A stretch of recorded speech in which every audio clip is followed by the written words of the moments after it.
Hey everybody, this is Tom Nash. Welcome back to another video. And we have a lot of theater going on above ground, but I'm here to tell you what's actually going on. So at 3:30 a.m. local time, Israel launched an attack on Iran. Here's what we know so far about the Israeli strike. There were some explosions in Isfahan around the air base there, and there is a big air base at Isfahan. Isfahan's also a pretty big industrial center. Very important city. It's also one of the, you might call the nuclear cities. It's not the home to a nuclear reactor or enrichment plants. They're mainly at Fordo and Natanz, a bit further south. But there's a big research center. I mean, most of the nuclear research that Iran conducts is carried out at Isfahan. About 3,000 scientists work there. Now, there's no evidence that these explosions were anywhere near the nuclear facilities. But the fact that it's one of the nuclear cities is symbolically not lost, I think, on people assessing this. So no nuclear sites were targeted in this attack. It was a limited strike. It was actually launched from one of the neighboring countries to Iran that were working with the Israelis. The response seems to be extremely limited by design. The unspoken deal seems to be as follows. Iran gets to get away with direct Israeli attacks by not causing any damage. Good PR back home, they get to save face, but not start a war with the US and the Israelis. The Israelis, on the other hand, get a green light to go into Rafah, which is what they wanted to do for the past few weeks, but were prevented by the US. But they will also perform a symbolic strike on Iran to send a message and check the box again with no damage. And the US, of course, gets to close this chapter and prevent World War III and even prevent a regional war, which would prevent oil prices from spiking. If oil prices will remain stable, inflation might actually come down, and Biden might have a chance in the upcoming elections. Think of it as a three-way trade in the NBA, but instead of players, we have bombs, missiles, and the threat of nuclear warfare. Now, as the aftermath after the strike starts to develop, we're seeing that Iran is not really busy in retaliating to Israel. They're more busy at basically making this look like a non-event, saying that nothing's happened, nothing was damaged, they're not sure it's the Israelis, etc., etc. Even after the Israelis directly took responsibility, Iran is trying to basically dwarf this event, which seems to be leading to a non-response, although that might also be a deception tactic. Who knows at this point? So far, it seems that the Iranian message to the Israelis following the Israeli retaliation is that this is over. And now the big question will be, how will Israel act with regards to local presence of Iranian officials in Hezbollah, in Lebanon, in Syria, in all these places? Will Israel strike against Iranian targets up to the north, or will it think twice now before doing anything like that because of the Iranian response? That remains to be seen. So here's what I think happened. The Iranians needed to respond and needed to save face, so they staged this well-telegraphed in advance assault to allow the Israelis and the US to intercept most of it, if not all of it. That way they claim victory back home, but don't start World War III. Now, the Israelis that don't want to go to war with Iran, definitely not with the United States, are basically now saying to the US, hey, look guys, we really want to go to war with Iran. Obviously, that's a bluff. But what they're saying really is like, look, we want to go to war. You don't want us to do it because you're worried about oil prices because you have an election year and you don't want to stir shit up. So instead of letting us go to Iran, which we really, really want to, let us take Rafah, which just a couple of weeks ago you told us we couldn't. And now the United States is giving a kind of a compromise to the Israelis saying, well, you know what? Don't send oil prices down by starting a regional war. You can take Rafah.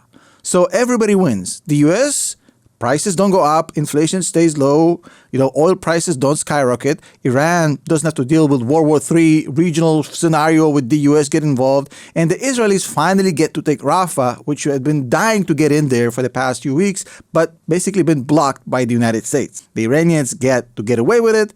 The US gets oil prices to stay low, and the Israelis get to take Rafah.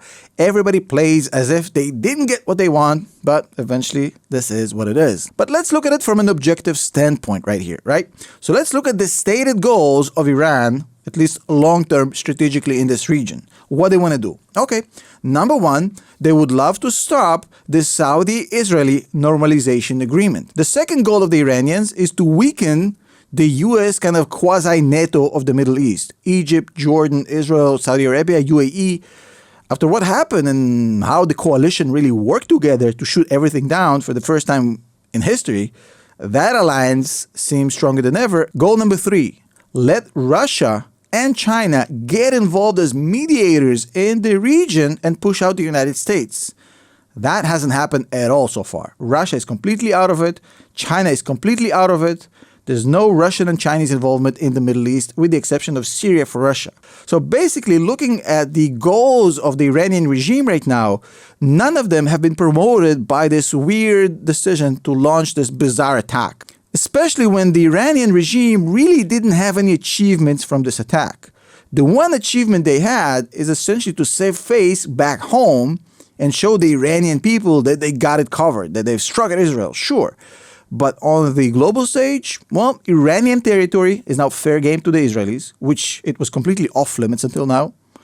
They've definitely improved the standing of the Israelis on the global stage, especially after what happened with Gaza. Now the Israelis are the just party, basically saying, look, these guys just attacked us. A sovereign country just literally launched toward us. Iranian prestige is gone. We all knew Iran doesn't really have an air force. In fact, the only reason Iran has such a wide base of drones and missiles is because of lack of any other weapons and means to wage war. And we saw that whatever they got, it's just not good enough, even if you send hundreds of these. So it shows us that in order for Iran to be effective against the modern aerial defense systems of Israel and its allies, Iran would have to send thousands of these, not hundreds, every single day in order to make a dent. I'm not sure that they're capable of doing so. So it really exposes how weak and primitive their offensive system is. No air force, just these drones. I don't know. Another thing here to consider is that they've just expedited the money making of the Israelis from the development of their Arrow system. The Arrow system is basically the system that intercepts ballistic missiles in outer space. What it did on the offensive, it absolutely spectacular. It wasn't 100%. It still has problems. It's not a foolproof system, but it performed very well.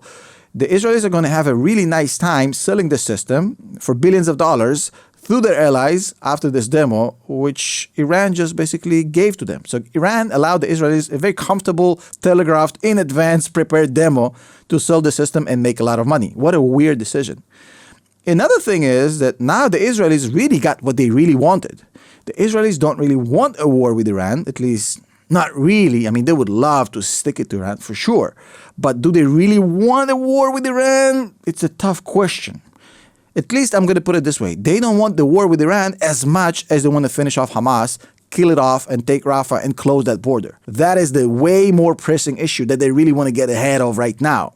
Not so much the ultimate Iranian goal. So not really a lot of reasons here for the Israelis to push for this war if they can get something in return from the US, like taking Rafah. Hey, but this is the Middle East. Anything can happen in a minute.